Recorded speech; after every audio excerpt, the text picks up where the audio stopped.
আসসালামু আলাইকুম রহমতুল্লাহ বরাকাত। কথায় গেল পশ্চিমা বিশ্বের সেই মানবতার নামের ফেরিওয়ালারা যেইভাবে দখলদার জালিম ইহুদি বাহিনী নেতানিয়াহু ফিলিস্তিনি যে মুসলিমদেরকে অন্যায়ভাবে খুন গুম জুলুম নির্যাতন অত্যাচার হত্যা করিতেছে, লক্ষ লক্ষ নিরপরাধী শিশু নারী বৃদ্ধ কিশোরদেরকে হত্যা করিতেছে, পঙ্গু করিতেছে, নাই চিকিৎসা নাই খাবার নাই পানি।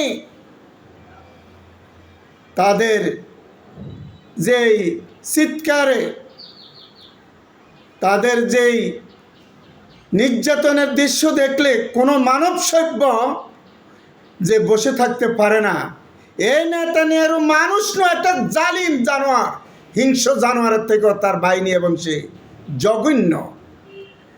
যে কেন প্রয়োজনীয় ব্যবস্থা গ্রহণ করে না যে মানবাধিকার বাস্তবায়নকারী